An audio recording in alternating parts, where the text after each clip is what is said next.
ونصلي ونسلم على سيدنا ومكين الحنين الكريم الرؤوف الرحيم. أما بعد فأعوذ بالله من الشيطان الرجيم. بسم الله الرحمن الرحيم. قال الله تبارك وتعالى في الكلام المجيد والفرقان الحميد.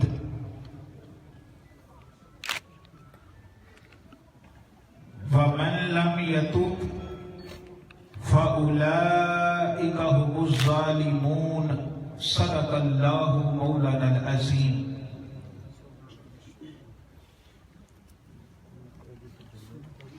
وصدق رسوله النبي الكريم. ونحن على ذلك لمن الشاهدين والشاكرين والحمد لله رب العالمين. اللهم نبّر قلوبنا بالقرآن وزين أخلاقنا بالقرآن ونجينا من النار بالقرآن وادخلنا الجنة مع القرآن. صدق الله مولانا العظيم. إن الله وملائكته يصلون على النبي يا أيها الذين آمنوا صلوا عليه وسلموا تسليما. الصلاة والسلام عليك يا سيدي يا رسول الله وعلى آلك وأصحابك يا سيدي يا حبيب الله. الصلاة والسلام عليك يا سيدي يا رحمة للعالمين وعلى آلك وأصحابك يا سيدي يا خاتم النبيين. اللهم صل على سيدنا ومولانا محمد وعلى آله وصحبه وبارك وسلم وصل عليه.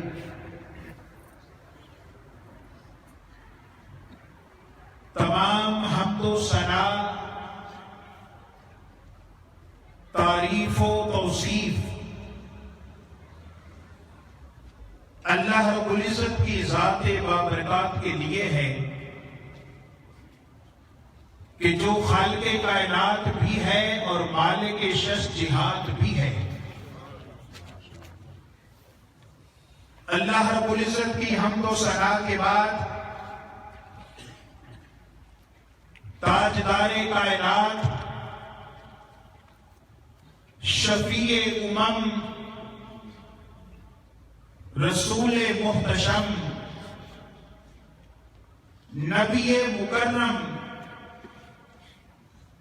اللہ کے پیارے امت کے سہارے رب کے محبوب دنائے غیوب مالک راکب امم فخر عرب و عجم والی کون و مقام سرور لالا و روخاں سید انس و جاں ماہ خوباں شہنشاہ حسینہ نیر تاباں اے صبح ازل نور ذات لم یزل باعث تکوین عالم فخر آدم و بنی آدم نیر بطحا شاہ ماتبا معصوم آمنہ جناب سیدنا حضرت محمد مصطفیٰ احمد مصطفیٰ صلی اللہ تعالی علیہ وسلم کے حضور ناز میں اپنی عقیدتوں، اپنی ارادتوں اور اپنی محبتوں کا خراج پیش کرنے کے بعد عزت و وقار کی مسلطوں پر تشریف فرما نہایت ہی واجب القدر حاضرین گرامی اور اسٹیج پر تشریف فرما نہایت معززین محترم المقام امیر تحریک منہاج القرآن اسپین صوفی باصفا عالم باعمل حضرت علامہ عبدالرشید شریفی صاحب مدہ ضلع العالی، مجاہد تحریک منہاج القرآن میری مراد محترم چودھری محمد اقبال صاحب، عظیم ثنا خان مصطفیٰ بلبل مدینہ محترم جناب عبد القدیر صاحب، اور میری دعوت پہ خصوصی تشریف لانے والے محترم جناب میاں محمد دانش صاحب، دیگر جتنے بھی احباب محترم اسد بھائی، علماء کرام، بزرگ جوان بھائی جو اس مجمع میں تشریف فرما ہیں۔ شاعر نے کیا خوب کہا تھا کہ بھائی اقبال تو پیچھے جوتوں پہ بیٹھے تھے جا کر، اور میرا تخیل یہ کہتا ہے کہ ان کے ذہن میں یہی بات تھی کہ دیوانوں سے مت پوچھئے کہ کدھر بیٹھ گئے، دیوانوں سے مت پوچھئے کہ کدھر بیٹھ گئے، ان کی مجلس میں غنیمت ہے جدھر بیٹھ گئے، ان کی مجلس میں غنیمت ہے جدھر بیٹھ گئے۔ بہرحال کچھ ایٹیکیٹس بھی ہوتے ہیں، کچھ لوگوں کی خدمات بھی ہوتی ہیں، سوسائٹی کے لیے، مشن کے لیے، اپنی قوم کے لیے، اپنے وطن کے لیے اور اپنی ملت کے افراد کے لیے، تو یہ بات تقاضا کرتی ہے کہ ہم ایسے لوگوں کی عزت افزائی کریں۔ آج کی رات بڑی عظیم رات ہے اور میں یہاں پہ ایک سبق سنانے آیا ہوں۔ ہمارے بزرگ تشریف فرما ہیں، ان کے سامنے کیا بات کرنی، ان کے ہاتھوں میں ہم پیدا ہونے والے لوگ ہیں، مگر انہی بزرگوں کے جوڑے اٹھا کر حضرت عبداللہ ابن عباس سے کسی نے پوچھا تھا کہ آپ قرآن کے سب سے بڑے مفسر کیسے بن گئے، تو انہوں نے یہ نہیں کہا کہ میں نے فلاں ادارے میں پڑھا، فلاں انسٹیٹیوٹ میں جا کر پڑھا، انہوں نے کہا کہ جب حضور نالین اٹھاتے تھے تو وہ نالین اٹھا کر میں اپنے سر کا تاج بنا لیتا تھا، میں اپنے سر کا تاج بنا لیتا تھا۔ بعض چیزیں کتابوں سے نہیں ملتی، وہ خدمت سے ملتی ہیں۔ کیسے ملتی ہیں؟ خدمت سے۔ اور دوستو میں تو درد والا بندہ ہوں، جوانی میں جو بندہ درد دیکھتا ہے، دکھ دیکھتا ہے، وہ چاہتا ہے کہ جو درد اس نے دیکھا ہے وہ دوسروں کو بھی لگ جائے۔ تو جتنا ٹائم بھی گفتگو کا موقع ملے کوشش کریں کہ ساری توجہات وہ میری طرف رکھیں تاکہ میں آپ کو سبق سنا سکوں، میں بھی محظوظ ہوں، آپ بھی محظوظ ہو سکیں۔ شاعر بیٹھا ہے اور اس نے آسمان پہ بجلی کا کڑکنا دیکھا۔ میاں صاحب، جب بجلی آسمان پہ کڑکتی ہے تو کبھی دائیں طرف کڑکتی ہے، کبھی بائیں طرف چمکتی ہے، کبھی سر کے اوپر چمکتی ہے۔ جب اس نے آسمانی بجلی کا چمکنا دیکھا تو اسے حضور کا زمانہ یاد آ گیا، اسے حضور کا زمانہ یاد آ گیا.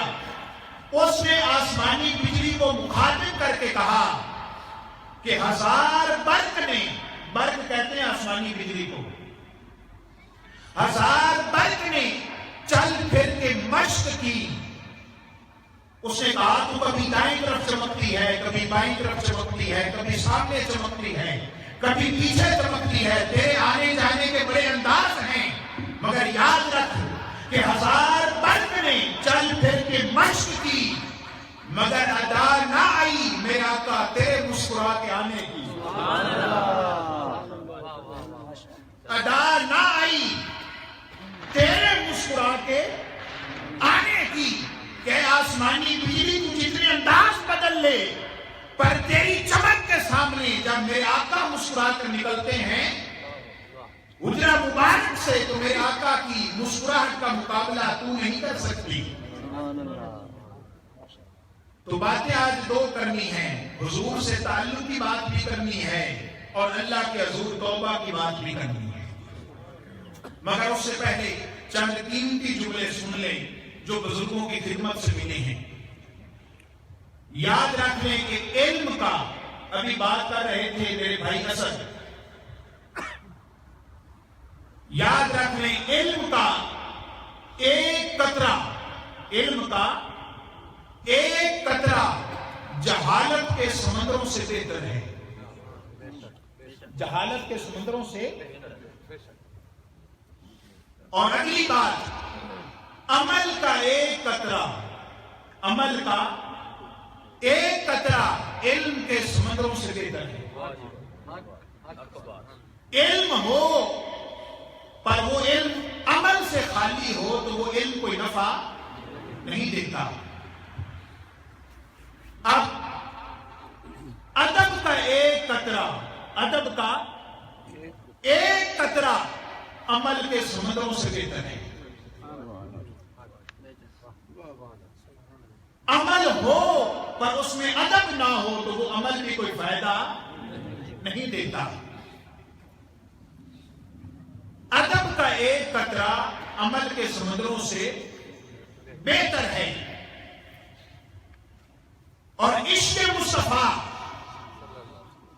ادب مصطفیٰ اور غلامی مصطفیٰ اور معرفت مصطفیٰ میں گزرا زندگی کا ایک لمحہ انسان کی صدیوں کی زندگی سے بہتر ہے.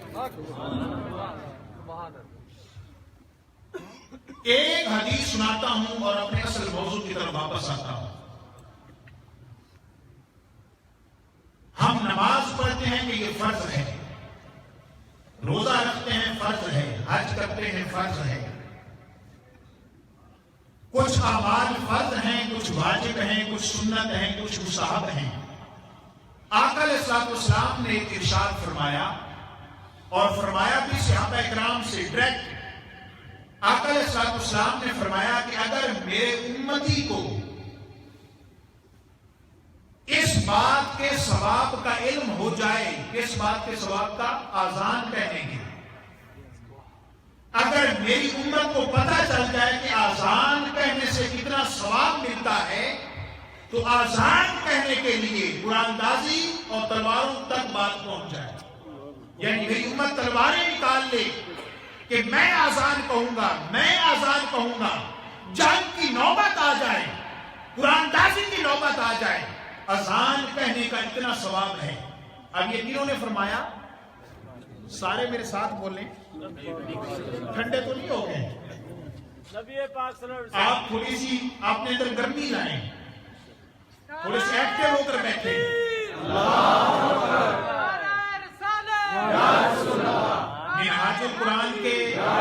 منہاج القرآن کے جو خدام ہیں دین کی خدمت کرنے والے، وہ کبھی نہیں کہتے کہ اگلے کہہ دیں سبحان اللہ، اور درمیان والے کہہ دیں سبحان اللہ، اور دائیں طرف والے کہہ دیں سبحان اللہ، اور بائیں طرف والے کہہ دیں سبحان اللہ. کوشش کریں کہ بات ہی ایسی ہو کہ اللہ کی توفیق سے خود ہی سبحان اللہ نکلے، بجائے اس کے کہ میں آدھی تقریر خود کروں آدھی آپ سے کرواؤں. تو بہتر ہے کہ سارے ایکٹیو ہو کر بیٹھتے ہیں. اب آقا نے فرمایا کہ آذان کہنے کا اتنا ثواب ہے کہ تلواریں نکل آئیں. فرمایا میرے آقا نے اور سنا سیدنا حضرت بلال رضی اللہ تعالیٰ عنہ. کنہوں نے سنا؟ سیدنا حضرت بلال رضی اللہ تعالیٰ عنہ نے. اب انہوں نے کیا سنا کہ اذان کا اتنا ثواب ہے تو وہ پہلے مؤذن رسول صلی اللہ تعالی علیہ وسلم بن گئے. اب میں آپ لوگوں سے سوال پوچھتا ہوں اور آپ کے اوپر یہ سوال چھوڑ کے جاؤں گا, اس پہ غور کرتے رہیے گا. حضور نے فرما دیا کہ اذان کا اتنا ثواب ہے اور حضرت بلال نے سن بھی لیا. اب جب تک حضور زندگی ظاہری حیات میں موجود رہے حضرت بلال اذان دیکھتے رہے.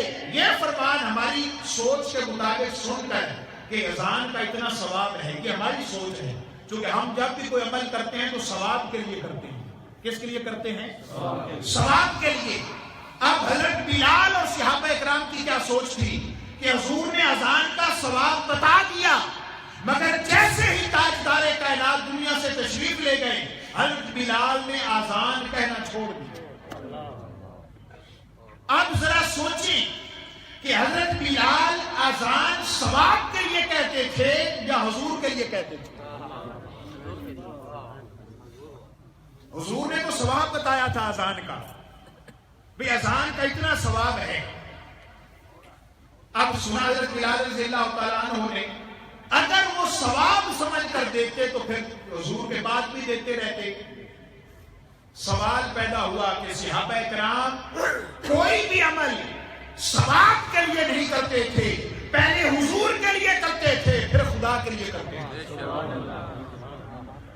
اس لیے جب ہم تبلیغ کی بات کرتے ہیں اور دین کے فرمودات پہ عمل کی بات کرتے ہیں تو دوستو یاد رکھ لو, عمل تو لازم ہے اور دعوی محبت جو ہے وہ عمل کے بغیر باطل ہے.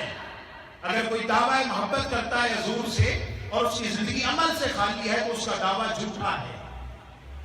لیکن حقیقت ایمان خالی عمل میں نہیں ہے. حقیقت ایمان حضرت بلال رضی اللہ تعالیٰ عنہ نے بتا دیا کہ حقیقت ایمان اور حقیقت عمل صرف اور صرف حضور کی محبت کا نام ہے. یہ محبت ہے تو پھر آسانیں بھی قبول ہیں, یہ محبت ہے, یہ ادب ہے, یہ حضور کی معرفت ہے تو پھر ساری نیکیاں بھی قبول ہیں.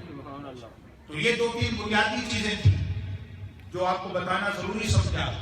اب اپنے اصل موضوع کی طرف آتا ہوں جو آج کی رات کی مناسبت سے ہے. اللہ رب العزت نے قرآن پاک میں ارشاد فرمایا وَمَن لَّمْ يَتُبْ فَأُولَٰئِكَ هُمُ الظَّالِمُونَ. بڑی عجیب بات اللہ رب العزت نے ارشاد فرمائی اور یہ بات آج سے 14 صدیاں پہلے قرآن میں آ چکی مگر ہم کبھی غور نہیں کرتے. اللہ رب العزت نے بڑی ایمان افروز بات ارشاد فرمائی. فرمایا وَمَن لَّمْ يَتُبْ فَأُولَٰئِكَ هُمُ الظَّالِمُونَ. اللہ نے فرمایا گناہگار, سیاہکار, میرا نافرمان جب وہ گناہ کرتا ہے, جب اپنے نفس پہ ظلم کرتا ہے اور اللہ کی نافرمانی کرتا ہے, اللہ تعالیٰ اس کی توبہ کے انتظار میں ہوتا ہے. اس کی توبہ کے انتظار میں ہوتا ہے کہ کب میرا بندہ اپنے اس گناہ کی میرے حضور توبہ کر رہے. اب اللہ رب العزت نے گناہ کے بعد بندے کو کوئی ٹائٹل نہیں دیا, ابھی تک کوئی ٹائٹل نہیں دیا. اس نے بندے نے گناہ کیا, اللہ کی رحمت کے انتظار میں لگ گئی. وہ انتظار میں رہا کہ کب میرا بندہ توبہ کرے. جب اس بندے نے توبہ نہ کی تو پھر خالق کو فرمانا پڑا, پھر خالق کو فرمانا پڑا. اور کیا فرمایا وَمَن لَّمْ يَتُبْ فَأُولَٰئِكَ هُمُ الظَّالِمُونَ. فرمایا ظالم وہ ہے, ظالم وہ ہے جو توبہ نہیں کرتا. ظالم وہ ہے جو, یہ نہیں فرمایا پورا قرآن اٹھا کر پڑھیں, یہ نہیں فرمایا کہ ظالم وہ ہے جو گناہ کرتا ہے. میاں صاحب یہ نہیں فرمایا کہ ظالم وہ ہے جو گناہ کرتا ہے, حالانکہ گناہ بھی ایک درجے کا ظلم ہے, توبہ کرتا ہے. مہلت دی اللہ رب العزت نے، مگر جب اس نے توبہ نہ کی تو فرمایا بندے جب تو گناہگار تھا تو ظالم نہ تھا، جب گناہگار تھا تو ظالم نہ تھا، اب توبہ نہ کر کے تو ظالموں میں شامل ہو گیا، توبہ نہ کر کے تو کن میں شامل ہو گیا؟ ظالموں میں شامل ہو گیا۔ ارے دوستو زندگی نے مہلت دی ہے اور پلٹ کر آج کی رات پھر ہماری زندگیوں میں آ گئی۔ یہ اللہ رب العزت نے مہلت عطا فرمائی ہے۔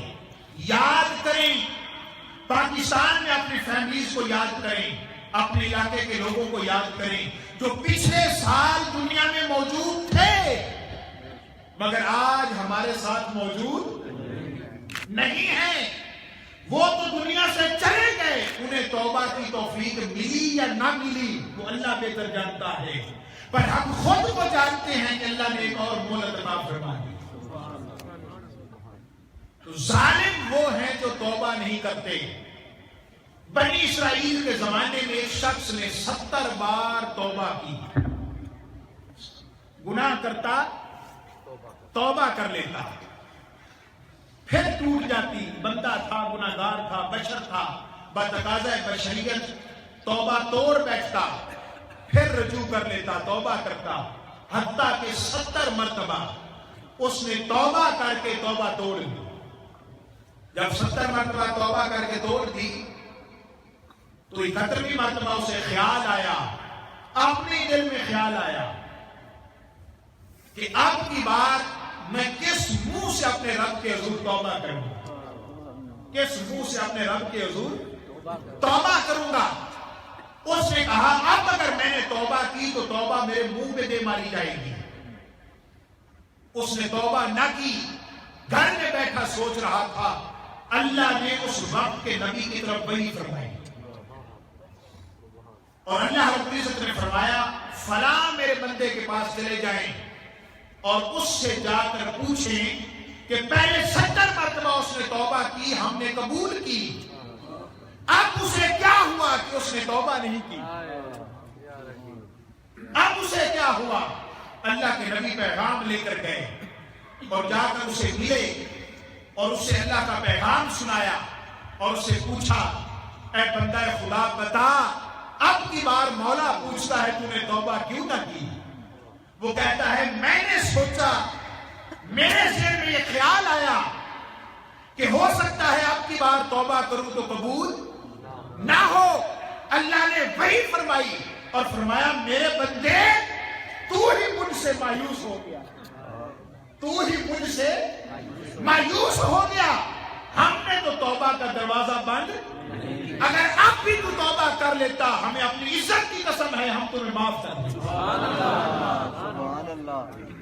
ہم کیا کرتے؟ معاف کر دیتے۔ ارے ہم انسان ہیں، بندے ہیں، ہم انسانوں کو نہیں سمجھ سکتے، رب کی رحمت کس کی سمجھ میں آ سکتی؟ قیامت کا دن ہوگا، ایک شخص کو اللہ حکم دے گا فرشتوں اسے بازوؤں سے پکڑ لو اور ٹانگوں سے اٹھا کر اسے جہنم میں ڈال دو، جہنم میں ڈال دو۔ اب جو جہنم کی طرف لے جائے جائیں گے ان کو کھینچ کھینچ کر لے جایا جا رہا ہوگا۔ اب فرشتوں نے اسے بازوؤں سے اٹھایا ہے، کچھ نے ٹانگوں سے اٹھایا ہے۔ رب جبار اپنی شان کے مطابق عرش کے پیچھے تشریف فرما ہے، فرشتے آگے کھینچتے ہیں، وہ بندہ مڑ کے پیچھے دیکھتا ہے، فرشتے آگے کھینچتے ہیں، وہ بندہ مڑ کے پیچھے دیکھتا ہے، حتیٰ کہ جہنم کے کنارے جب پہنچے وہ پھر مڑ کے دیکھتا ہے۔ رب نے فرشتوں کو حکم دیا اسے واپس لے آؤ، اسے واپس لے آؤ، اسے چھوڑ دو۔ وہ بندہ خدا گناہگار رب کے حضور کھڑا ہوا، رب نے اس سے پوچھا اے بندہ گناہگار بتا تو صحیح تو پیچھے مڑ مڑ کے کیوں دیکھتا تھا؟ مڑ مڑ کے کیوں دیکھتا تھا؟ وہ بندہ عرض کرتا ہے مولا تیرا ہی تو فرمان ہے کہ آخری لمحے تک میری رحمت سے مایوس نہ ہونا، باری تعالیٰ میں تیری رحمت کی آس پہ موڑ کے دیکھتا تھا، تیرے کرم کی آس میں مڑ کے دیکھتا تھا، تیرے فضل کی آس میں مڑ کے دیکھتا تھا۔ رب جبار کی رحمت جوش میں آئی اور فرمایا اگر تو اس لیے مڑ کے دیکھتا تھا تو فرشتوں لے جاؤ اسے جنت میں ڈال دو، اسے جنت میں ڈال دو۔ تو دوستو بندہ توبہ کر لے اور رب کے حضور، اور وہ جو 70 مرتبہ بندے نے توبہ توڑی تھی، یہ بات سن کر کوئی یہ نہ سمجھے کہ ہم گناہ اس امید پہ کریں گے بھئی آج گناہ کر لیتے ہیں کل توبہ کر لیں گے، یہ توبہ نہیں ہے۔ آگے توبہ کی تعریف آ رہی ہے۔ توبہ صدق دل سے آئندہ گناہ ترک کرنے کو کہتے ہیں۔ اگر دل میں یہ خیال بھی آ گیا کہ یار کچھ دن توبہ نہیں کرتا، کچھ دن حرام کمائی کما لیتا ہوں، کچھ دن شراب پی لیتا ہوں، کچھ دن زنا کر لیتا ہوں، کچھ دن لوگوں کا حق چھین لیتا ہوں، کچھ دن لوگوں کا حق مان لیتا ہوں، کچھ دن لوگوں کے اوپر ظلم کر لیتا ہوں، پھر توبہ کر لوں گا۔ اللہ کی عزت کی قسم، جو لوگ اس نیت سے گناہ کرتے ہیں انہیں کبھی توبہ کی توفیق نہیں ملتی، انہیں کبھی توبہ کی توفیق نہیں ملتی۔ لہذا آج کی رات کو غنیمت سمجھتے ہوئے آج ہی تہیہ کر لو کہ اللہ کے بندو خبر نہیں اگلی رات شب بارات نصیب ہو یا نہ ہو۔ پیسے کو سب کچھ نہ سمجھیں، آگے چل کے عرض کروں گا، مگر توبہ آپ کو سمجھا رہا ہوں دوستوں کہ توبہ یہ ہے کہ بندہ آئندہ گناہ نہ کرنے کا صدق دل سے تہیہ کر لے، اور پھر اگر وہ گناہ کر بیٹھے اپنی کوشش کے باوجود پھر توبہ کرے تو اللہ معاف فرمانے والا ہے۔ آگے چلتے ہیں۔ اللہ کی رحمت، اللہ کا کرم، جب بندہ توبہ کرتا ہے تو اس کو تائب کہتے ہیں۔ کیا کہتے ہیں؟ تائب کہتے ہیں، یعنی اللہ کی طرف رجوع کرنے والا۔ بندہ تائب ہے، اللہ فرماتا ہے میں تواب ہوں۔ بندہ تائب ہوتا ہے اور رب کیا ہے؟ تواب ہے۔ بندہ توبہ کر کے اللہ کی طرف رجوع کرے تو وہ تائب ہے، اور اللہ اگر بندے کی طرف رجوع کر لے تو وہ تواب ہے۔ وہ کیا ہے؟ تواب ہے۔ تمام انبیاء، تمام اولیاء، تمام صحابہ کرام، تمام صالحین، تمام مقربین، تمام محبین، تمام اولیاء نے، غوث، قطب ابدال نے، گناہگاروں نے، ہر انسان نے اللہ کے حضور توبہ کی ہے۔ ہر انسان نے اللہ کے حضور کیا کیا ہے؟ توبہ کی ہے، اور ہر ایک کی توبہ اس کے مقام کے مطابق ہوتی ہے۔ اور سب سے بڑھ کر آقا علیہ الصلوۃ والسلام روزانہ 100 مرتبہ اللہ کے حضور توبہ کرتے تھے، توبہ کرتے تھے۔ اور آقا علیہ الصلوۃ والسلام نے فرمایا جس نے سچی توبہ کر لی وہ ایسے ہی ہے جیسے ابھی ماں کے پیٹ سے پیدا ہوا، ابھی ماں کے پیٹ سے پیدا ہوا۔ کئی واقعات ہیں اس موضوع کو سمجھانے کے لیے، انبیاء کے، صحابہ اکرام کے، مگر محدث ابن جوزی نے ایک بڑی عجیب اور لطیف اور درد والی بات لکھی ہے۔ محدث ابن جوزی رحمت اللہ تعالی علیہ وہ بیان کرتے ہیں، بغداد شریف میں رہتے تھے۔ وہ کہتے ہیں کہ میں نے گھر پہ کچھ مزدوری کروانی تھی، گھر پہ کچھ کام کروانا تھا، تو میں مزدور کی تلاش میں بغداد کے بازار میں پہنچا۔ جب بازار میں پہنچا تو اس زمانے میں جیسے آج کل مزدور بازاروں میں بیٹھتے ہیں، چوکوں میں بیٹھتے ہیں، اس زمانے میں بھی بغداد کے چوک میں کچھ مزدور بیٹھتے تھے۔ جب میں نے مزدوروں پہ نگاہ دوڑائی تو مجھے ایک دبلا پتلا نوجوان نظر آیا، کمزور ہے، لاغر ہے۔ جب میں اس کے قریب گیا میں نے دیکھا جسمانی طور پہ تو کمزور تھا، مگر اس کے چہروں پہ سجدوں کا نور تھا، چہروں پہ سجدے کا نور تھا۔ میں نے اس سے پوچھا کہ بیٹا مزدوری کرو گے؟ اس نے کہا جی حضور کروں گا۔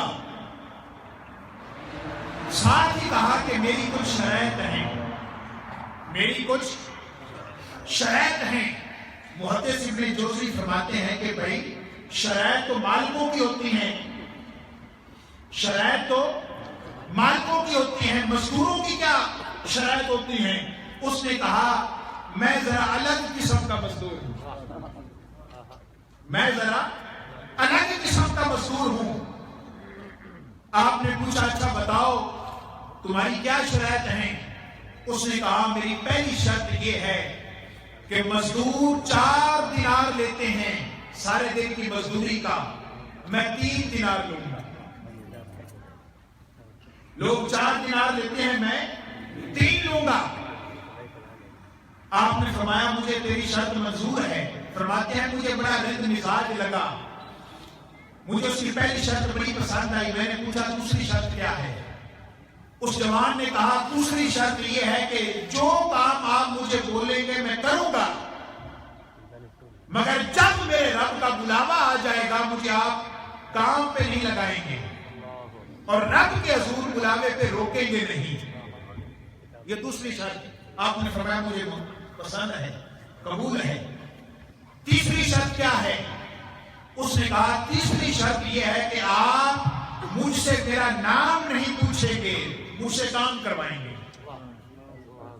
مجھ سے میرا نام، مجھ سے میرا حال نہیں پوچھیں گے، آپ کو آپ کے کام سے غرض ہوگی.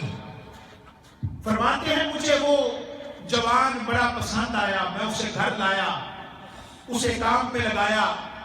جو کام مزدور سارے دن میں کرتے ہیں اس نے وہ کام 2 گھنٹوں میں ختم کر دیا. کام سے کام نکلتا ہے تو میں نے کہا اور کام کرو گے؟ اس نے کہا کروں گا. میں نے ایک اور کام پہ لگا دیا اس کو. جب وہ اس کام پہ لگا تو آذان زور ہوئی. اب جب آذان ہوئی تو اس نے ہتھیار اوزار وہی رکھ دیے اور چھوڑ کر نماز کے لیے جانے لگا. تو میرا بیٹا کہتا ہے کہ یہ جو راستہ تمہیں کھوتا ہے یہاں سے لوگ گزرتے ہیں، مٹی اٹھا کر جاؤ. تو اس نے یوں ہاتھ رکھا اور کہا دیکھ میرے ساتھ تیرے باپ کا وعدہ تھا کہ جب میرے مالک کا بلاوا آئے گا مجھے کوئی نہیں روکے گا، مجھے کوئی نہیں روکے گا. وہ چلا گیا. محدث ابن جوزی کہتے ہیں کہ گرمیوں کا موسم تھا، سخت گرمی تھی. جب وہ نماز پڑھ کے واپس آیا تو میں نے سوچا اسے بھوک لگی ہوگی. میں نے کہا کھانا کھاؤ گے؟ وہ جوان کہتا ہے محدث ابن جوزی نہیں میرا روزہ ہے، میرا روزہ ہے. سخت گرمی تھی اور رمضان بھی نہیں تھا، میرا روزہ ہے. اس نے شام تک کام کیا چلا گیا. اگلے دن پھر مجھے مزدور کی ضرورت تھی تو میں اسے لینے گیا. میں نے لوگوں سے پوچھا، مجھے وہ جوان نظر نہ آیا، بلکہ جاتے ہوئے میں نے اس سے پوچھا تھا کہ مجھے کل بھی کچھ کام ہوگا، ملو گے؟ تو اس نے کہا تھا ابن جوزی شکل سے تو بڑے عقل مند لگتے ہو، شکل سے تو بڑے عقل مند لگتے ہو، مگر جانتے ہو کہ کل کسی کو نصیب ہو یا نہ ہو؟ کل کا وعدہ آج کیسے کر لوں؟ کل کا وعدہ آج کیسے کر لوں؟ میں کل کا وعدہ نہیں کر سکتا، کل کی کل دیکھی جائے گی. وہ چلا گیا، مجھے لاجواب کر گیا. کہتے ہیں میں دوسرے دن پھر گیا بازار میں، پر مجھے وہ جوان نظر نہ آیا. میں نے اس کے ساتھیوں سے پوچھا کہ یہاں ایک جوان ہوتا تھا، کل یہاں سے اسے میں لے کر گیا تھا، آج نظر نہیں آ رہا. اس کے ساتھیوں نے بتایا کہ وہ ہفتے میں صرف 1 دن کام کرتا ہے، 1 دن وہ کام کرتا ہے اور 3 دینار کماتا ہے اور کہتا ہے کہ میں پچھلے 6 دن ہفتے کے اپنے مالک کی حاضری دیتا ہوں اور یہ جو 3 دینار کماتا ہوں پورا ہفتہ انہی سے گزارا کرتا ہوں. اب وہ اگلے ہفتے پھر ملے گا. آپ کہتے ہیں کہ میرا پورا ہفتہ بڑا مشکل سے گزرا، اگلے ہفتے پھر پہنچا تو وہی جوان نظر آیا. میں نے اسے کام کروایا روٹین کے مطابق، تیسرے ہفتے بھی کام کروایا، چوتھے ہفتے بھی کام کروایا. جب 5ویں ہفتے بازار میں گیا تو مجھے نظر نہ آیا. میں نے اس کے ساتھیوں سے پوچھا کہ آج اس ہفتے کو تو وہ جوان آتا تھا، آج نظر نہیں آ رہا. اس کے ساتھیوں نے بتایا کہ وہ شدید بیمار ہے, شدید بیمار ہے, نکات ہے, کمزوری ہے, چارپائی سے اٹھ نہیں سکتا.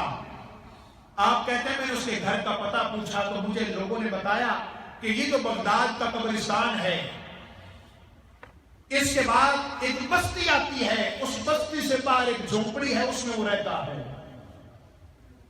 آپ فرماتے ہیں کہ میں اس کی تلاش میں نکلا, قبرستان سے گزرا, آبادی کراس کی, اس جھونپڑی کے دروازے پہ پہنچا, دروازے کے قریب پہنچا, آواز لگائی, میری میں اندر گیا. میں نے کہا اے جوان, میں نے تو ابھی کوئی آواز نہیں لگائی, تمہیں کیسے خبر ہو گئی کہ ابن جوزی دروازے پہ ہے؟ وہ کہتا ہے کہ غریب ہی غریبوں کا پتہ کرنے آتے ہیں, غریب ہی غریبوں کا پتہ لینے آتے ہیں. مجھے خبر تھی, مجھے پتا تھا کہ ابن جوزی آپ میرا پتہ لینے آئیں گے, بیٹھ جائیں. آپ فرماتے ہیں میں بیٹھ گیا. اس نے کہا آپ میرا چھوٹا سا کام کریں گے؟ میں نے کہا کروں گا. وہ جوان کہتا ہے کہ اگر آپ میرا یہ کام کر دیں تو میں آپ پہ راضی ہو جاؤں گا. ابن جوزی کہتے ہیں بتا. اس نے 3 دینار جیب سے نکال کر مجھے پکڑائے اور کہا ابن جوزی آج رات میں مر جاؤں گا, آج رات میں مر جاؤں گا, آج میں اپنے رب کے حضور پیش ہو جاؤں گا. ابن جوزی یہ 3 دینار لے لو, صبح آنا, جب سورج طلوع ہو چند دوستوں کو ساتھ لانا, ان 3 دیناروں سے میرا کفن خریدنا, میری قبر کھدوانا اور میرا جنازہ پڑھا کر مجھے مٹی کے سپرد کر دینا. میں نے کچھ اور بات کرنا چاہی تو اس جوان نے کہا ابن جوزی چلے جاؤ, میرے پاس وقت بہت تھوڑا بچا ہے, وقت تھوڑا ہے, منزل بہت لمبی ہے. جب میں جانے لگا تو اس نے جیب میں ہاتھ ڈال کے ایک انگوٹھی مجھے پکڑائی. میں نے دیکھی کہ وہ انگوٹھی ہیرے کی تھی, میں نے دیکھا وہ انگوٹھی ہیرے کی تھی. اس نے کہا یہ انگوٹھی جب میرا کل جنازہ پڑھا چکو, خلیفہ ہارون الرشید اپنے محل سے نکلتا ہے عصر کے بعد, اسے آواز لگانا, وہ تیری آواز نہیں سنے گا, اسے آواز دے کر کہنا میرے پاس تیری ایک امانت ہے, جب تو یہ کہے گا وہ تمہیں اپنے پاس بلا لے گا, اسے یہ انگوٹھی دے دینا. وہ کہتے ہیں ابن جوزی میں چلا گیا. جب میں چلا گیا تو ساری رات سو نہ سکا, اس جوان کی باتیں یاد کرتا رہا. بڑی مشکل سے صبح ہوئی, میں نے 2-4 ساتھیوں کو لیا, اس کے دروازے پہ پہنچا, دروازہ کھلا تھا, اندر گیا. اندر جا کر دیکھا اس کا چہرہ لگتا تھا کہ ابھی کسی کا دیدار کر کے سویا,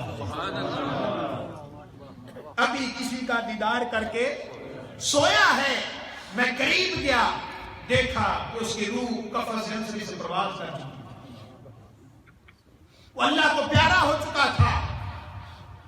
ہم نے اس کی میت کو اٹھایا, غسل دیا, قبر تیار کروائی. جب جنازے کا وقت آیا تو پتہ نہیں کہ انسانی سمندر کہاں سے جمع ہو گیا. حد نگاہ تک انسان تھے جو اس عاشق کے جنازے میں شامل تھے. جنازہ پڑھایا, اسے قبر کے حوالے کیا. عصر کا وقت ہوا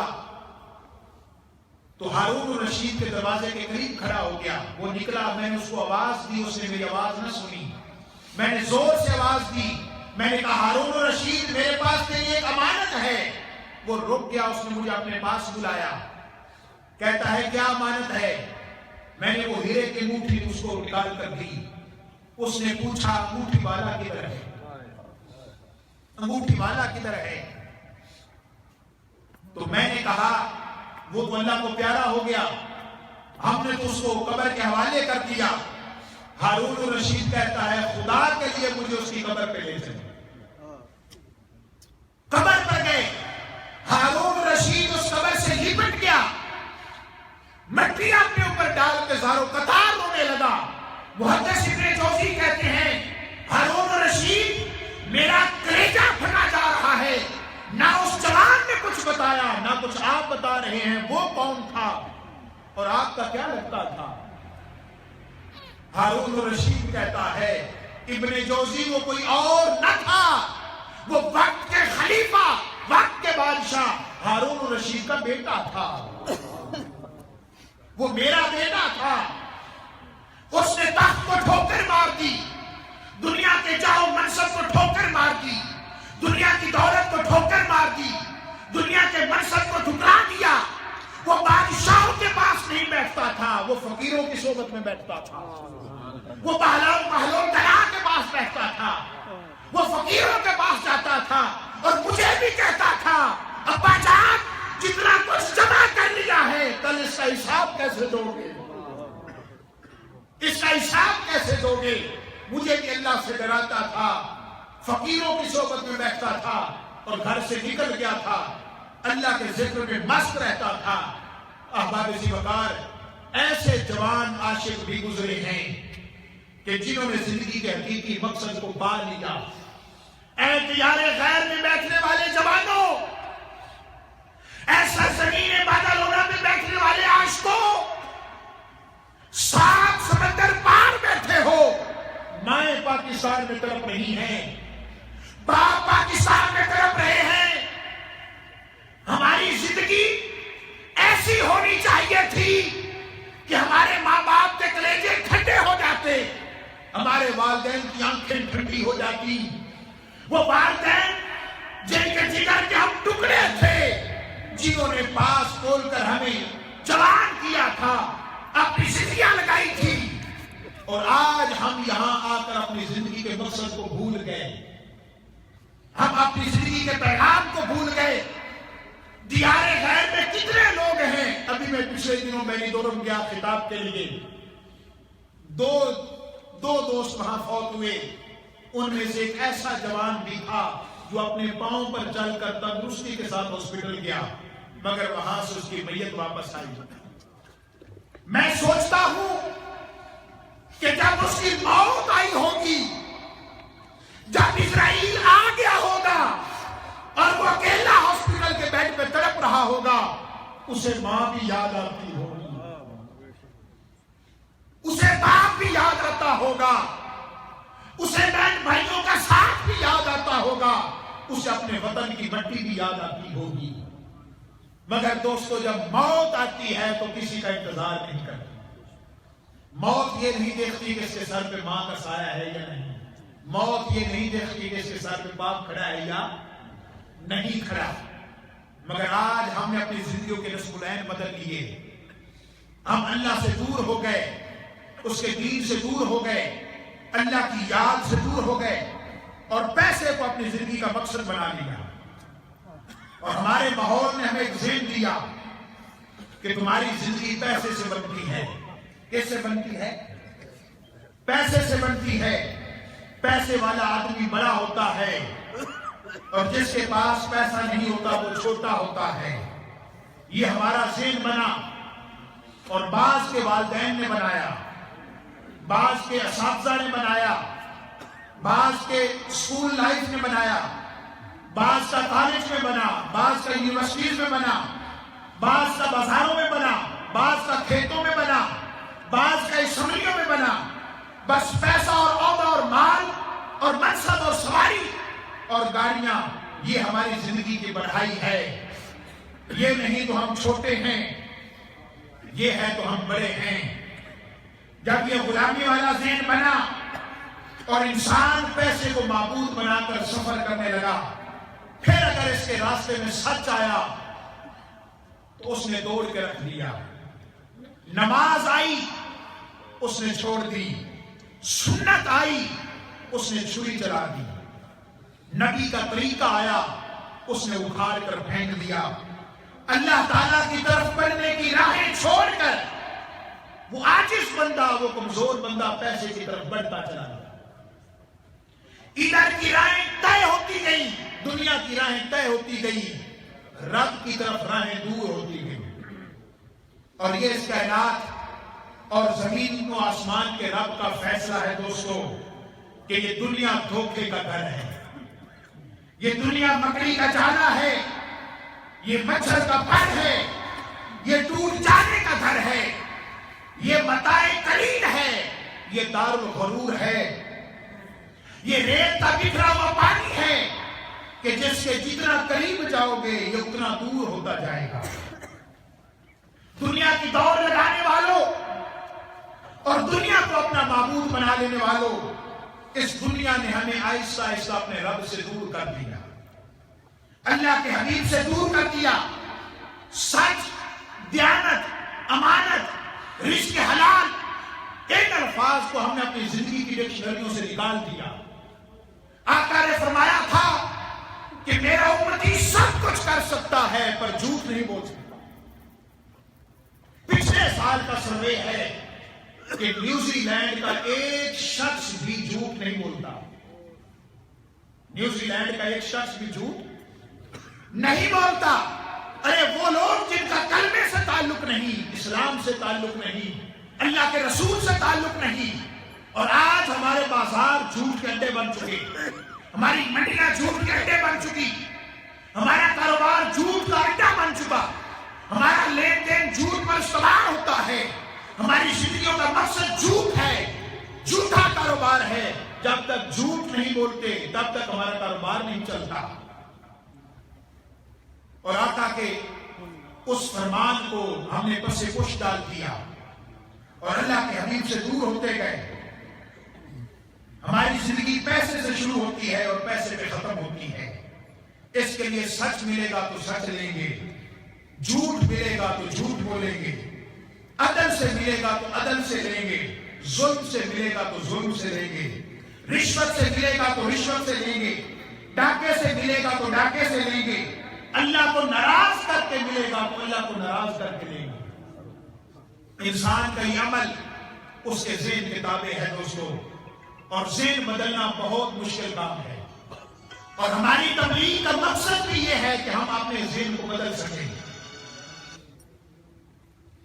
اور احباب وقار ذہن کو بدلنے اور نیت کو بدلنے میں توجہ کریں، اور آج کی رات اپنی گریبانوں میں جھانکیں اور پچھلے پورے سال کا حساب، اس مجمع میں کوئی 40 سال کا بیٹھا ہے، کوئی 50 سال کا شخص بیٹھا ہے، کوئی 70 سال کا بیٹھا ہے، کوئی 20 سال کا بیٹھا ہے، ایمان سے بتاؤ گریبانوں میں جھانک کر کہ اللہ کے حضور ساری زندگی کا کوئی ایک عمل بھی ہم ایسا اعتبار سے کہہ سکتے ہیں کہ جو ہم نے فقط اور فقط اللہ کی رضا کے لیے کیا ہو، یا کوئی ایک عمل ایسا ہو کہ جسے ہم اللہ کے حضور پیش کر سکیں کہ باری تعالیٰ ہمارا یہ عمل فقط تیری رضا کے لیے تھا۔ گریبانوں میں جھانکیں گے تو بڑی مشکل سے کوئی خار دوست ہوگا جس کے پلے اللہ رب العزت کی طرف سے ایسے انعامات ہوں گے، اور اکثریت اپنے رب کے پیغام کو بھول چکی ہے۔ اور دوستو اللہ کا فیصلہ ہے کہ زندگی اور موت ایک دن ٹکرائیں گے، زندگی اور موت جب بھی ٹکرائیں گے زندگی ہار جائے گی، موت جیت جائے گی۔ یہ بازی چھوڑ کر، یہ جہان چھوڑ کر ایک دن لوگوں کے کندھوں پہ سوار ہو کر خاموش تصویر بنے ہوئے، عبرت کا نشان بنے ہوئے، اپنی کمائیاں اوروں کے سپرد کر کے کچی کوٹھڑی میں مٹی کے گھر میں ہمیشہ کے لیے نیز ابدی نیز ہو جائیں گے۔ یہ محلات کہ جس میں قالین ہم نے یورپ کے بچھائے ہیں، جس میں بیڈ ہم نے عالی شان بنوا کر لگائے ہیں، جس میں لائٹنگ ہم نے بڑی عالی شان قسم کی کروائی ہے، مگر اس گھر میں جانے والے ہیں جہاں پہ لائٹ کا کوئی انتظام نہیں ہے۔ آج طرح طرح کی خوشبوئیں لگاتے ہیں، دنیا کے بہترین پرفیوم لگاتے ہیں، کل ہمیں کافور لگایا جائے گا۔ آج 50 سال کی عمر میں بھی ہمیں کوئی سوٹ پسند نہیں آتا، کوئی لباس پسند نہیں آتا۔ ایک وہ دن آنے والا ہے جب لٹھے کا سفید لباس بغیر ہوا ہم پہن کر اللہ کے حضور پیشی کے لیے روانہ ہو جائیں گے۔ آج ہمارے باتھ روموں پہ لاکھوں روپے لگتے ہیں، 1 لاکھ روپے کا ہم ٹب لیتے ہیں جس میں بیٹھ کے نہاتے ہیں، مگر دوستو ایک وقت آنے والا ہے کہ ہمیں پھٹے پہ نہلایا جائے۔ یہ گھر چھوڑ کر اس قبر میں جا کر سو جائیں گے اور اس اولاد کے حوالے اپنی حلال کی اور حرام کی کمائیاں کر کے جائیں گے۔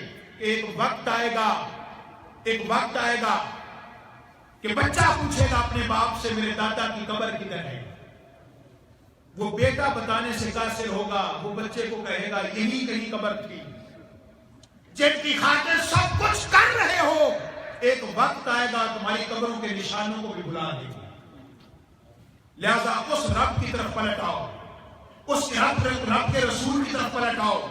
دنیا میں تم نے بڑے بڑے وکیل کر کے دیکھے، کملی والے کو بھی وکیل کر کے دیکھ لو۔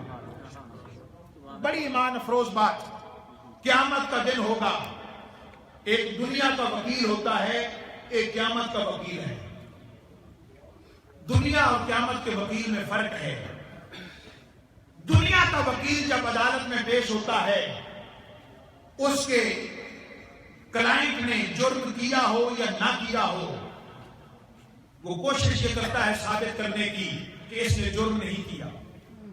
میاں صاحب، دنیا کا وکیل کہتا ہے میرے کلائنٹ نے جرم نہیں کیا، اسے آزاد کیا جائے، بری کیا جائے۔ جھوٹ یا سچ بول کر وہ اپنے کلائنٹ کو آزاد کروانا چاہتا ہے دنیا کا وکیل۔ پر کبھی غور کیا کہ قیامت کا وکیل کیسا ہے؟ دنیا کا وکیل جھوٹ بول کر کہتا ہے جس نے جرم نہیں کیا اسے آزاد کیا جائے۔ ایک قیامت کا وکیل ہے، حشر کا میدان ہوگا، اللہ جلال میں ہوگا، ادھر مجرم کھڑے ہوں گے اور مجرموں کے وکیل بن کر سرکار اللہ کے سامنے پیش ہوں گے۔ اب یہ جملے زندگی کے لیے پلے باندھ لو، دنیا کے وکیل کو بھی دیکھو، قیامت کے وکیل کو بھی دیکھو۔ دنیا کا وکیل کہتا ہے اس نے جرم نہیں کیا، اسے آزاد کیا جائے۔ قیامت کا وکیل کہتا ہے اس مجرم نے سب کچھ کیا ہے، میرا آنا دیکھا جائے۔ نعرہ تکبیر، نعرہ رسالت، نعرہ رسالت، نعرہ حیدری، نعرہ حیدری۔ قیامت کا وکیل کہتا ہے، باری تعالیٰ نے یہ نہیں کہتا کہ اس نے کچھ نہیں کیا، اس نے ہر ظلم کیا ہے، ہر گناہ کیا ہے، میری ہر سنت کو ترک کیا ہے، تیری ہر نافرمانی کی ہے، اس نے ظلم کی انتہا کر دی ہے۔ باری تعالیٰ تو اسے نہ دیکھ، تو مصطفیٰ کے مکھڑے کو دیکھ، تو میرا آنا دیکھ، تو میرا آنا دیکھ، تو میرا سوال کرنا دیکھ، تو اسے نہ دیکھ۔ میں ایسا وکیل نہیں کہ میں کہوں کہ اس نے کچھ نہیں کیا، میں کہتا ہوں باری تعالیٰ اس مجرم نے سب کچھ کیا، اس نے سب کچھ کیا ہے، بس تو میرا آنا دیکھ کر اسے معاف کر۔ یہ ہے دنیا اور قیامت کے وکیل میں فرق۔ دنیا کا وکیل جھوٹ بول کر کہتا ہے کہ اس نے کچھ نہیں کیا، اسے چھوڑا جائے۔ قیامت کا وکیل کہتا ہے باری تعالیٰ اس نے سب کچھ کیا ہے، بس میرا آنا دیکھا جائے، میرا آنا دیکھا جائے۔ اور یہی تعلق صحابہ اکرام کا حضور کے ساتھ تھا۔ جب یہ تعلق بنتا ہے تو پھر دنیا کی کوئی حقیقت انسان کی نظر میں نہیں رہتی۔ حضور کے ایک صحابی ہیں، ایک یتیم جوان حضور کی خدمت میں پیش ہوا، اس نے پیش ہو کر ایک مقدمہ پیش کیا۔ اس نے کہا میرے آقا، میرے ہمسائے کا ایک باغ ہے، کھجور کا باغ ہے، میرے گھر کی دیوار کے درمیان اس کی کھجور کا ایک درخت آ گیا ہے، کھجور کے باغ کا ایک درخت آ گیا ہے۔ میرے آقا میں نے اسے پیشکش کی ہے کہ یا وہ میرے لیے چھوڑ دو یا اس کی قیمت لے لو، مگر وہ دونوں صورتوں میں راضی نہیں ہوا۔ نہ میرے لیے چھوڑ رہا ہے کہ میں دیوار اپنی سیدھی بنا لوں، نہ میرے ہاتھ فروخت کر رہا ہے۔ میرے آقا نے اس شخص کو بلا بھیجا جس کا وہ درخت تھا کھجور کا۔ حضور نے بلا کر پوچھا کہ کیا ماجرا ہے، اسے بتایا گیا کہ یہ ماجرا ہے۔ آقا علیہ السلام کو بتایا گیا کہ یہ ماجرا ہے، اسی طرح بات ہے۔ آقا علیہ السلام نے خود آفر کی، ذرا سنیں توجہ سے. آقا نے فرمایا تو اس کے لیے وہ درخت چھوڑ دے. اس نے کہا میں نہیں چھوڑتا. میرے آقا نے فرمایا پھر اس کے ہاتھ بیچ دے.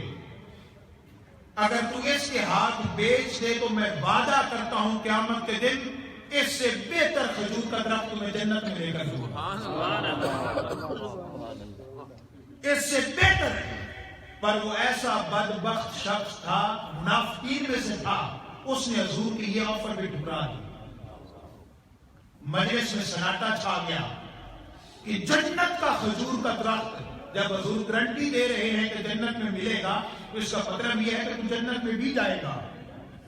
جنت میں بھی جائے گا تو کھجور کا درخت ملے گا. اور نگاہ نبوت دیکھ رہی تھی کہ اگر تو درخت لے لے تو جنت میں جائے گا. اور نگاہ نبوت کہاں تک دیکھتی تھی؟ یہ جو ملک شام کے حالات ہیں آج، اور غوطہ کے اندر معصوم لوگوں کو مارا گیا. آقا علیہ السلام نے یہ ساری خبریں 14 صدیاں پہلے دے دی تھی. آقا نے فرمایا تھا غوطہ کی سرزمین امام مہدی کے ظہور کی سرزمین ہوگی. وہاں پر حضرت عیسیٰ علیہ السلام اور امام مہدی کی آمد ہوگی. اور آقا علیہ السلام نے فرمایا کہ جب دجال کا فتنہ آئے گا قرب قیامت میں تو مسلمان ملک شام کے 10 افراد کو اس دجال کی خبر لینے بھیجیں گے. اب ذرا دیکھیں کہ حضور کیا دیکھتے ہیں اور حضور ہمارے حال سے کتنا واقف ہیں. اب ہوا کیا؟ آقا نے فرمایا وہ 10 گھوڑ سوار جو قرب قیامت میں دجال کو دیکھنے جائیں گے، میرے آقا نے فرمایا خدا کی قسم میں ان 10 گھوڑ سواروں کے نام بھی جانتا ہوں. صحیح مسلم کے حدیث پاک میں ان 10 گھوڑ سواروں کے نام بھی جانتا ہوں. پھر فرمایا میرے آقا نے میں ان کے باپ کے نام بھی جانتا ہوں. اگلی بات فرمائی آقا نے فرمایا میں ان کے گھوڑوں کے رنگ بھی جانتا ہوں. ان کے گھوڑوں کے رنگ بھی جانتا ہوں. اور پھر آقا نے فرمایا خدا کی قسم اس زمانے میں ان 10 افراد سے امام مہدی اور عیسیٰ علیہ السلام کو چھوڑ کر ان 10 افراد میں سے پوری خلقت میں سے ان 10 افراد کی طرح بہترین انسان کوئی نہ ہوگا. یہ نگاہ نبوت کہاں تک دیکھ رہی تھی. تو آقا نے اس شخص کو جنت کے باغ میں اس کھجور کے درخت کی آفر کی، اس نے ٹھکرا دی. بدبخت تھا. یہ بات سننی تھی کہ حضور کا ایک صحابی کھڑا ہوا، حضرت ابو دحدہ ان کا نام تھا رضی اللہ تعالیٰ عنہ.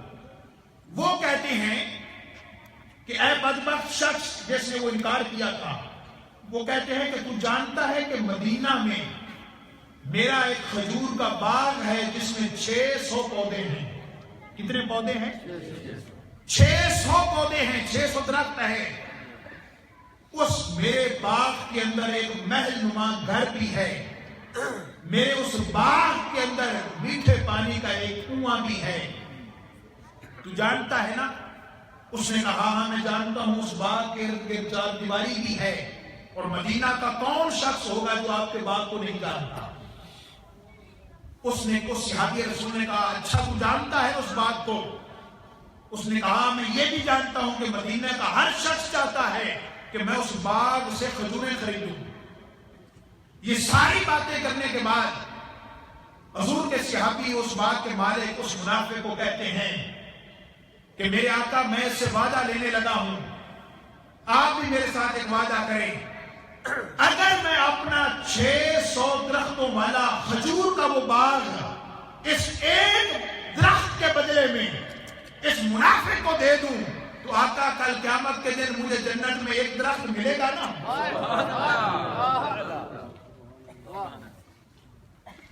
وہ ایک درخت اس کے بدلے میں 600 درختوں کا کھجور والا باغ جس میں میٹھے پانی کا کنواں بھی ہے، 4 دیواری بھی ہے، محل نما مکان بھی ہے، وہ لے لے. ادھر آقا سے عرض کہ میرے آقا آپ وعدہ کر دیں کہ جنت میں مجھے کھجور کا ایک درخت مل جائے. میرے آقا جلال میں آ گئے. میرے آقا نے فرمایا خدا کی قسم میرے رب نے ابھی وعدہ کر دیا ہے کہ تیرے 600 درختوں کے بدلے میں قیامت میں ایک ایک درخت کے بدلے میں اللہ تمہیں 600 درختوں والے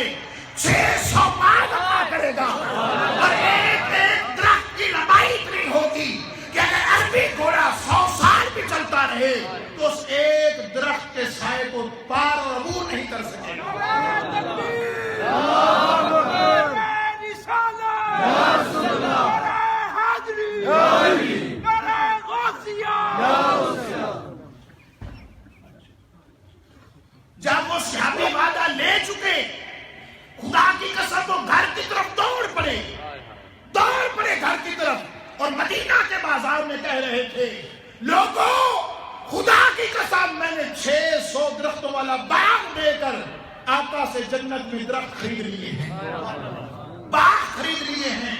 ان کی آواز سن کر ان کی زوجہ محترمہ بھی باہر نکل آئی، زوجہ محترمہ بھی باہر نکل آئی۔ وہ کہتی ہیں ابو دہدا تمہیں کیا ہوا، آج کیوں اتنا شور مچا رہے ہو؟ کہتے ہیں میں نے 600 درختوں والا باغ دے کر آقا سے جنت میں ایک درخت لیا ہے۔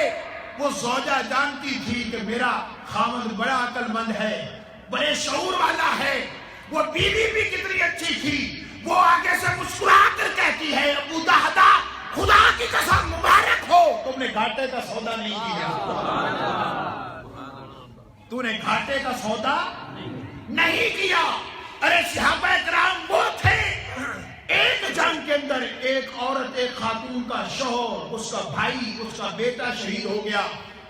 ایک اور جنگ کی نوبت آئی، وہ 3 سال کا چھوٹا سا معصوم بچہ لے کر حضور کی خدمت میں حاضر ہوئی اور عرض کرتی ہے میرے آقا میرا بھائی بھی شہید ہو گیا، میرا باپ بھی شہید ہو گیا، میرا بیٹا جوان تھا وہ بھی شہید ہو گیا، اب میں چاہتی ہوں قیامت کے دن اس چھوٹے معصوم بچے کی شہید ماں کہہ کر مجھے پکارا جائے۔ آقا مسکرائے، آقا نے فرمایا 3 سال کا بچہ جنگ میں کیا کرے گا، اسے گھر لے جاؤ۔ وہ عرض کرتی ہے حضور میں نے سنا ہے جنگ میں تیر اور نیزے چلتے ہیں، آپ کی طرف کوئی تیر آئے آپ میرا بچہ اٹھا کے تیر کے آگے کر دیں۔ آقا نے فرمایا تجھے مبارک ہو، تیری اس نیت کی وجہ سے تو بچے کو گھر لے کر چلی جا، میں وعدہ کرتا ہوں قیامت کے دن اس معصوم شہید کی ماں کہہ کر تمہیں پکارا جائے۔ یہ صحابہ اکرام کی زندگیاں تھی۔ جنگ بدر کا موقع آیا، اس جنگ بدر میں بلکہ اس کے بعد جنگ بدر کے حالات بھی علماء آپ کو بیان کرتے ہیں۔ حضور نے مشورہ کیا صحابہ اکرام سے کہ جب سامنے رشتہ دار آ گئے صحابہ اکرام کے لیے اب کیا کیا جائے، کس کو کس کے ساتھ لگایا جائے، تو سیدنا فاروق اعظم کہتے ہیں میرے آقا پوچھنے کی کیا بات ہے، میرے رشتہ دار میرے حوالے کریں، فلاں کے رشتہ دار فلاں کے حوالے کریں، فلاں کے رشتہ دار فلاں کے حوالے کریں، حتیٰ کہ 2 بھائی مقابلے پر آئے، ایک بھائی حضور کی طرف تھا ایک دوسری طرف تھا۔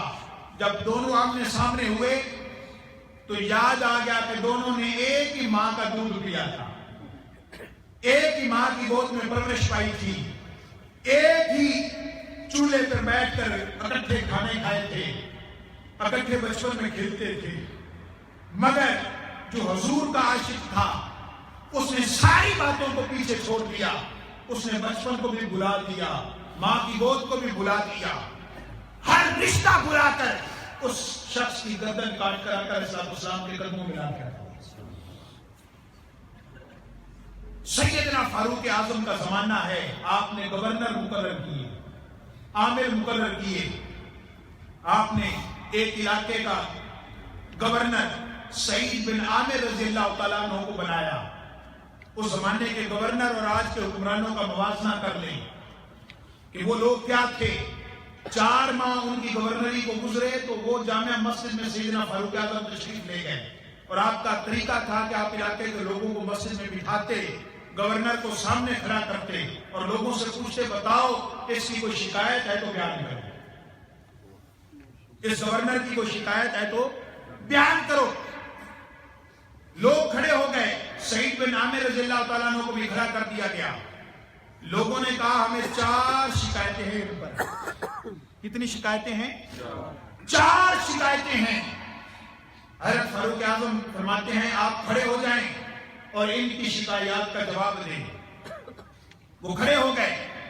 جب وہ کھڑے ہو گئے تو پہلی شکایت لوگوں نے یہ کی کہ پہلے یہ نماز فجر کے بعد ہمیں ملتے تھے، اب یہ چاشت کے وقت ملتے ہیں۔ ان سے پوچھا جائے یہ کہاں ہوتے ہیں، وقت کا گورنر ہے۔ وہ کھڑے ہو کر کہتے ہیں فاروق اعظم کاش ان لوگوں کے سامنے مجھے بیان نہ کرنا پڑتا، مگر اب تجھے شکایت ہو گئی تو جواب دیتا ہوں۔ کہتے ہیں پہلے میں نماز فجر کے بعد ملتا تھا،